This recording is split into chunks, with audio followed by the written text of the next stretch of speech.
Especial de prensa en Iquique Televisión, en esta oportunidad para conversar con Pablo Urría, quien es director de Asuntos Económicos Bilaterales de la Dirección de Relaciones Económicas Internacionales de la Cancillería. Pablo, bienvenido a Iquique Televisión.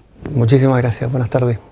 Primero, quería comentarte, y que les comente, ¿cierto?, a nuestros televidentes el tema de los tratados de libre comercio. Chile partió por ahí por los 90, recuerdo, ¿cierto? Se habló mucho de los viajes del presidente Eduardo Frei en esa época y precisamente se trataba, ¿cierto?, de trabajar algunos acuerdos de libre comercio. Uno de los primeros que se hizo, entiendo, fue el con Estados Unidos, o de los, por lo menos los más renombrados. ¿Qué beneficios ha tenido el país de este acuerdo y en general qué beneficios tiene por estos acuerdos? Mira, beneficios son muchos, pero yo diría que precisamente lo que buscaban los acuerdos, porque ya prácticamente tenemos 26 acuerdos comerciales vigentes con 65 países,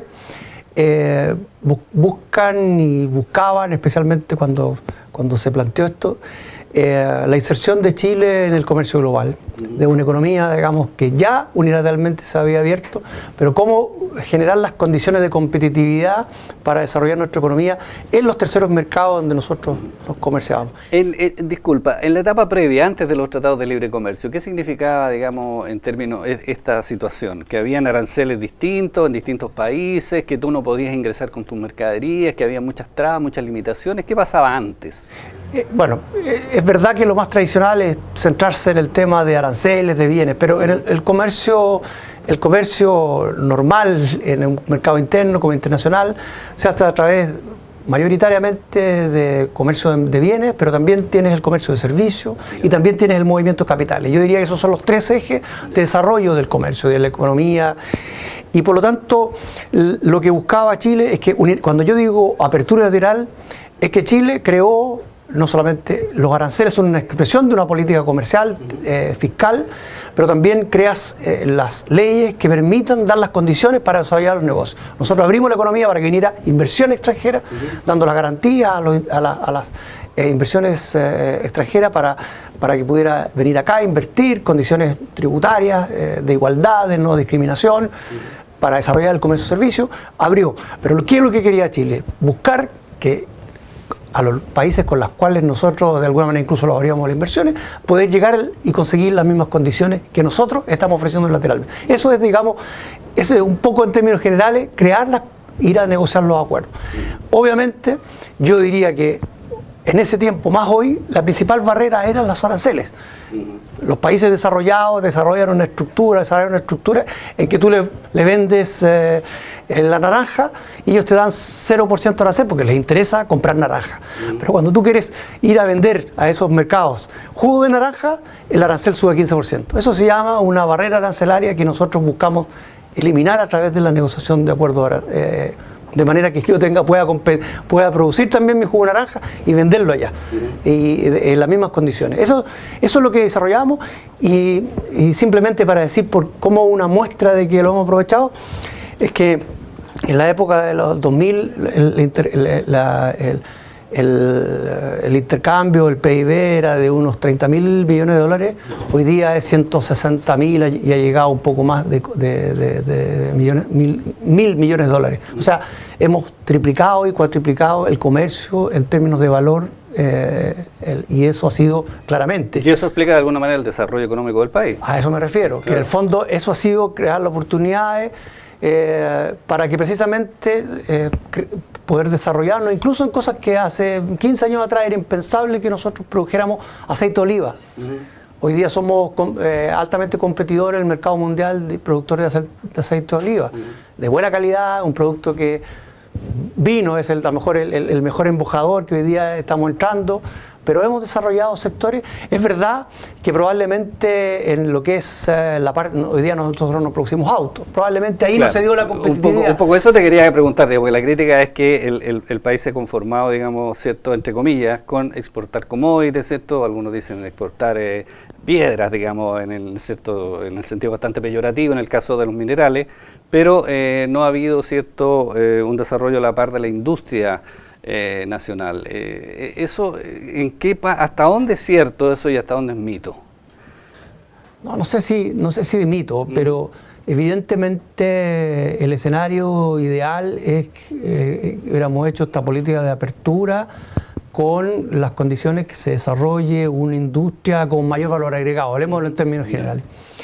Pero la idea, y yo diría que a la larga, donde hemos ido mejorando nuestra posición exportadora, en el tema de productos alimenticios. Yo diría que ese es donde de alguna manera nosotros hemos encontrado, si el comercio mundial se compite con mercados muy grandes, por lo tanto es absurdo tratar de venir a instalar una planta de automóviles para un mercado pequeño y cuando tienes a lo mejor vecinos o tienes Brasil u otros países donde de alguna manera pueden producir para el mercado interno. En el caso de las frutas, por ejemplo, ya se exportan jugos de fruta, en fin, productos, digamos, con valor agregado. Nosotros hoy día vendemos y estamos, la industria alimenticia está tratando de no vender el jugo de fruta, el salmón ahumado. Somos grandes productores de salmón, pero claro, pero los mercados se protegen, los principales mercados hacen una política, pero solo se puede dar el lujo los mercados grandes, porque tienen un mercado interno que pueden practicar la protección. Europa tiene altos aranceles para el salmón ahumado, por lo tanto hoy día solo no podemos venderle el salmón ahumado o de alguna manera quedamos lejos del mercado. Y ahí, por ejemplo, cuando tú me dices Europa tiene altos aranceles en este caso de este producto, ¿eso es porque no tenemos un tratado con ellos o porque los tratados que se han establecido, digamos, han excluido, por ejemplo, un producto como este? Exactamente. Nosotros como Chile, piensa una negociación Chile-Unión Europea. O sea, un pequeño con un mercado muy grande. Por lo tanto, nosotros hay que ser muy francos. Nosotros también no podemos golpear la mesa, digamos. Hemos negociado con pragmatismo. Yeah. O sea, si Europa no nos quiere abrir el salmón ahumado, nosotros privilegiamos que nos abrió 50 productos más. Por lo tanto, entre comillas, claro, pero no puedo decir, mira, si no, yo no abro Chile. Y Chile tampoco tiene eso, tiene un arancel de 6% parejo, tampoco tiene una barrera. Por eso, unilateralmente, estamos abiertos. No protegemos. Por lo tanto, para nosotros ha sido un desafío, o sea, que definitivamente negociar con países que sí tienen la barrera y no la tienes. ¿Qué cambias? Y en una negociación siempre se da hay que dar algo. Hay que dar y yo creo que en el fondo hay sectores productivos que han descubierto su nicho exportador y siempre hay una oportunidad. Oye, se nos ha pasado volando el tiempo de esta entrevista y no te puedo dejar de preguntar por el acuerdo transpacífico, ¿cierto? Que es uno de los temas que se ha criticado bastante, ¿cierto? Que fue un acuerdo hecho a espaldas de la gente, que durante 5 años la gente no tuvo idea, de repente apareció este acuerdo. Este acuerdo transpacífico es un acuerdo multilateral, no es un acuerdo con un país solamente. Son 12 economías. 12 economías. ¿Qué respondes tú a esta crítica? Aquí sí yo me atrevería a decir que hay un poco de mito o precisamente hay información que se ha difundido y lamentablemente la información que rectifica esas aseveraciones no han sido claramente tan difundidas como la publicidad, digamos, de que... Se ve tomar la mitad del vaso medio vacío. Fue una negociación muy compleja, por eso duró 5 años. Pero donde de alguna manera había estaba Estados Unidos metido dentro de estos 12 y eso siempre para mucha gente ya es un factor de crítica. Pero desde que asumió un acuerdo que ya empezó del año 2010, pero cuando asumió la presidenta Bachelet, una de las primeras medidas que se tomó dentro de las condiciones establecidas dentro de la negociación de efectos de compartir y transparencia, se estableció un mecanismo de cuarto adjunto que se llama para participación de consultas del sector privado, de manera que el gobierno fue lo más responsable posible y compartió la información no solamente con el sector empresarial, sino que la sociedad civil sobre la información que se estaba negociando. Este es un acuerdo, disculpa, que todavía no entra en vigencia, que tiene que ser ratificado por el Senado. Tiene en Chile y en todos los países, incluyendo Estados Unidos, que tiene que aprobarlo en el Congreso. Entonces, evidentemente es un acuerdo que busca crear estándares internacionales a través de este grupo de 12 países, pero definitivamente lo más importante que quede claro que Chile en esta posición negociadora no cedió ni de alguna manera concurrió finalmente a la firma de este acuerdo porque no pasó la barrera de lo que nosotros hablamos en términos de negociación de las líneas rojas, cosas que no se podían comprometer más allá de que pudiera afectar los intereses nacionales. Creo que lamentablemente es un acuerdo súper técnico, pero nosotros en las distintas instancias de consulta con la sociedad civil post la firma nos hemos preocupado de dar los argumentos para demostrar que no son verdaderas las aseveraciones con las cuales nosotros poco menos que hipotecamos soberanía y que poco menos que no vamos a hacer un montón de cosas. De manera que eso son exageraciones.